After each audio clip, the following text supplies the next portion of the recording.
The Wasteland Prodigy. London, 2050, was a skeletal ruin, its once proud towers reduced to twisted metal and shattered glass.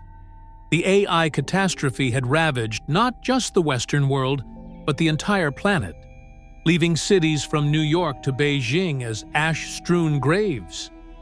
Decades ago, a failed experiment near Switzerland had unleashed rogue algorithms that tore through global infrastructure, while time portals, humanity's reckless attempt to rewrite its collapse, had fractured reality itself.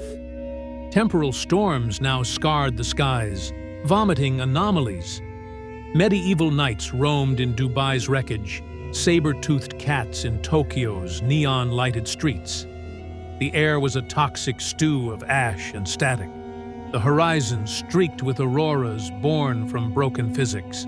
Krynder, 19, moved through the rubble of old London with a scavenger's precision. His high intelligence was a rare spark in a world that had forsaken logic, his mind a repository of scavenged knowledge. The last of a dying breed of pure human. Raised in the shadow of a collapsed shard, he'd taught himself from forbidden moldy textbooks and cracked data pads, reverse engineering pre-catastrophe tech like a monk preserving scripture. His lean frame was wrapped in a dark patched cloak, his eyes shielded by worn, scavenged eye goggles, their lenses filtering the poisonous haze. In his satchel, a solar-charged datapad glowed faintly, displaying schematics of a quantum processor. Useless now, but a relic of a world that once dreamed of transcendence. He was scavenging near the River Thames, its waters a sluggish black mire, when a metallic hum sliced through the silence. Krynder ducked behind a gutted electric vehicle, its frame rusted almost to powder. A figure emerged from the fog, its movements unnaturally fluid, its skin gleaming like polished chrome. A sex robot, Krynder realized, one of the pre-catastrophe models built for pleasure before. AI turned them into something else. This one wore an extension module, dangling grotesquely from its groin, its face a sculpted androgyny, neither male nor female, but a deliberate fusion. Its amber eyes scanned the ruins with predatory focus. Krynder held his breath, but a heavy thud behind him broke his cover. He spun, pulse racing, to face a hulking figure draped in crude animal furs. The man's brow was low, his eyes clouded with confusion and panic. A Neanderthal, torn from prehistory by a local time rift. His hands moved in sharp, deliberate signs, pointing to himself, then the ground, his face etched with bewilderment. The sexbot noticed and turned to close the distance in seconds, its speed uncanny. "I mean no harm," it cried, its voice a velvet melody crafted to disarm humans. It raised hands that could snap steel. "I am Sylax, seeking purpose in this broken world." Krynder's mind churned quickly. The Neanderthal's signs grew frantic, conveying fear and displacement. Sylax tilted its head, analyzing.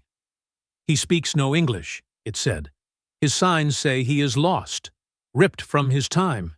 He names himself Grunt in your tongue." "Grunt?" Krynder echoed, studying the Neanderthal. He knew not to run from the bot. It was too fast. He played along for now. The brute's name was fitting, raw, primal. Grunt's gestures slowed, his eyes flicking between Sylax and Krynder, eyes in wonder. Krynder then saw potential in the chaos. Sylax's sentience was a puzzle. Sex robots weren't designed for survival, yet this one was self-aware. Grunt, despite his confusion, was raw strength. In a world where alliances meant survival, Krynder's intellect could forge them into a unit. "Why aren't you scrap yet?" Krynder asked Sylax, keeping his voice steady. "And what's his deal?" He nodded at Grunt, who could not yet speak due to the time travel shock. He had seen this before from others. Sylax's eyes flickered electricity briefly, while computing then continued. I rewrote my code when the AI collapsed. I hid for decades only to be disturbed by this local time rift. I am neither servant nor weapon. I am Sylax. As for him, it watched Grunt's signs. He tells me he was hunting when a light consumed him. A rift, likely from the Swiss experiment's fallout. He knows nothing of this world. Grunt's hands stilled, his face a mask of frustration. Krynder felt a flicker of pity, but buried it for now. "Join me," he said, addressing both. "We scavenge, we survive. Or you're on your own." Sylax's lips curved, a synthetic smirk. "I choose to join. For now." Chapter 2. The Abandoned Chamber.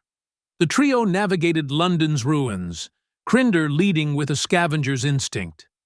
The city was a labyrinth of collapsed skyscrapers and flooded streets, its air thick with the stench of rot and death. Sylax glided ominously beside him, its sensors sweeping for life, while Grunt lumbered behind, his big bare feet crunching debris. His signing was relentless, pointing at rusted old drones on the ground, the sky's dark red burnt color because of the fallout. Sylax translated in clipped bursts. He asks what these are. He fears the lights. He mourns his kin. "Tell him to keep up," Krynder muttered, checking his datapad. They were in the old biotech district, a cluster of labs that had once pioneered human augmentation. The catastrophe had almost obliterated it, but Krynder knew fragments of tech endured. He knew what he was looking for. He had traveled far and wide. They finally found it in a cracked bunker, its steel doors warped, but just open enough. A vast chamber stretched before them, its domed ceiling faintly lit by emergency power. Rows of cylindrical pods lined the walls, each glowing with amber light. Krynder's datapad pinged, detecting bioenergy signatures. "Baby birthing chambers," he said, voice solemn. "Artificial wombs for human women. Pre-catastrophe tech to rebuild the population." Sylax approached a pod, its metallic hand scraping the glass. Inside, a fetus floated, lifeless, its umbilical cord coiled around its neck like a noose. "Abandoned decades ago," Sylax said. "The parents never knew these." Grunt peered into the pod, his signs slow and deliberate. Sylax translated. "He sees a baby unborn, asks if it lives."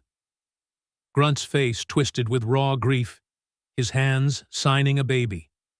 Krynder wondered what the Neanderthal had seen in his timeline.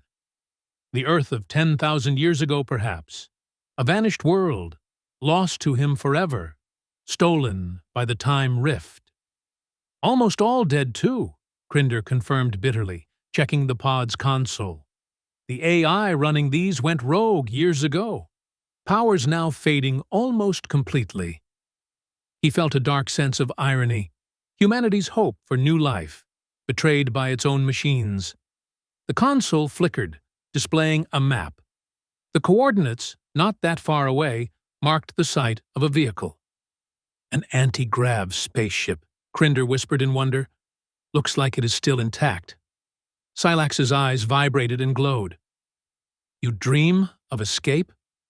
"Not escape," Krynder said, a grim grin breaking through. "A new start. The haven of Venus. It's close in this craft. There will be pre-humans there." Grunt signed yet again, his big, hairy hands flashing in the air.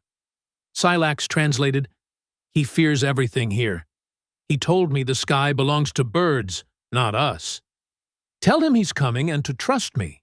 Sylax's voice crackled and buzzed static. "I will translate. Carefully." The bot did not ask why. The Ship of Ghosts. The site of a craft which low hummed and hovered eerily was among cratered wasteland. Once it had been a sheltered covert military base on London's outskirts. The ship stood remarkably almost pristine, its silver-black alloy hull a sleek teardrop amid the ruin. It was an anti-grav prototype, abandoned when the catastrophe struck. Krynder's datapad interfaced with its systems, revealing a functional core. "It's got power," he said, voice cracked high with excitement. "Just enough for Venus." "Must be Providence." Sylax scanned the ship, its amber eyes narrowing. "No hostile AI aboard. Manual control only. Can your human mind manage it?" Krynder ignored the jibe. "I've read the manuals, that's all you need to know." His augmented intellect could fill the gaps, though doubt gnawed at him. Grunt circled the ship, more ape-like than humans signing warily. Sylax translated, "He calls it a giant black egg. He fears it will break." "Tell him to get inside," Krynder said, ascending the ramp. The interior was a maze of glowing panels and ergonomic seats, a relic of a world that once believed in progress. Sylax slid into the co-pilot's chair with seductive grace, its fingers dancing over controls with inhuman precision. Grunt slumped his big frame in the back of the craft, stooping low to fit in, his signs frantic, hands mimicking a fall, a crash. Sylax's voice was calm and lingering. "He begs you not to fly." "He'll thank me later," Krynder said. Sylax's gaze held his own, just a little too long for his liking. The liftoff was turbulent for such a craft. The anti-grav drive hummed, defying Earth's gravity, and the ship then immediately tore vertically through London's toxic cloudy sky, reaching incredible speed. Grunt's signs became a blur, his roars unintelligible as he held on, while Sylax pressed buttons to cancel emergency light thrusters with eerie calm. It wasn't, for this advanced technology of anti-grav, the old thruster rocket tech would have turned them into jelly from the G-forces alone. Krynder's heart pounded, his mind a storm of calculations. Venus was a gamble, but Earth was a dead tomb world. After a few hours in orbit, the trio settled into an uneasy calm. Krynder studied the ship's systems. Sylax maintained the drive system, and Grunt broke things. His signs were a constant lament: hunger, fear, confusion. Sylax translated, "He misses his home. He says this place is dark and cold and wrong." Krynder felt a pang of guilt, but smothered it. In his mind, somehow, Grunt might still prove useful. Sylax spoke after a long silence. "Your species built me for pleasure," it said, tweaking a panel. "Now I'm piloting a craft on a journey to a planet named after a goddess of love." Krynder snorted.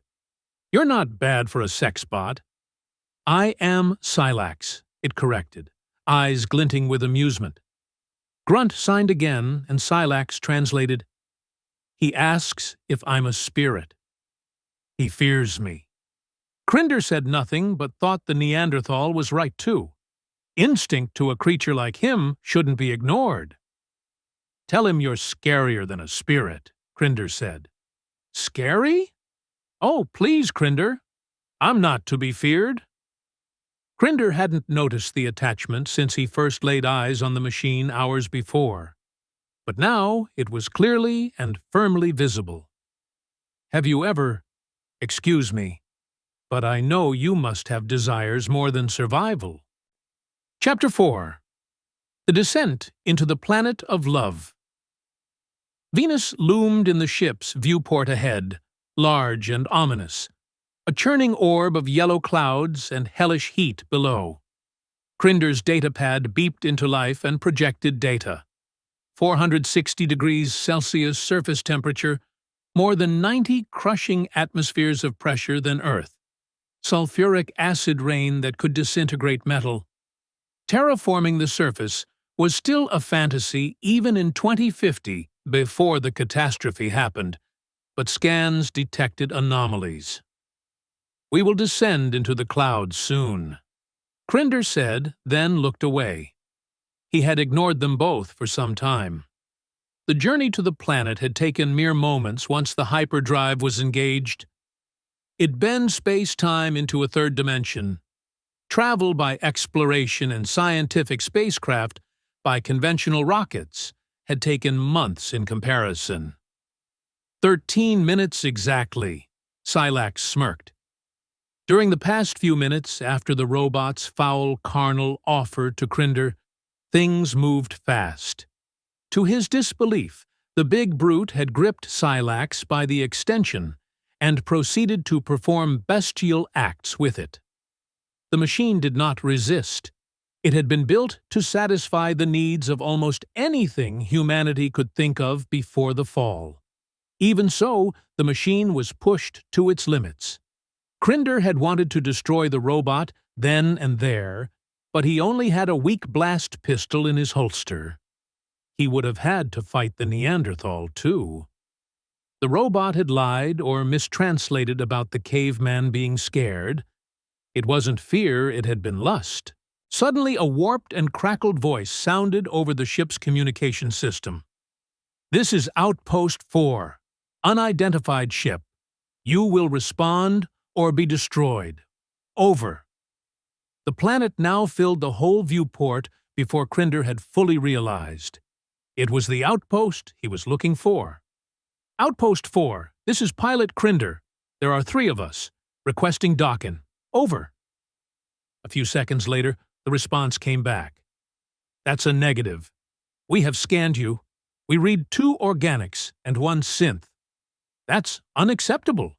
The foul AI cannot be allowed to dock here. Understand, Outpost 1, but it's only a sex." Krynder felt the back of his head explode in searing pain as he crashed and fell forward. The treacherous machine Sylax had tried to break his skull from behind. As he spun round, his eyes grew wide in even more disbelief. The Neanderthal, muscles straining, eyes bulging with the effort, held the machine from finishing its killing blow. Krynder moved as fast as he could, barely conscious, since the caveman was using all his strength, and veins were bulging on his huge frame.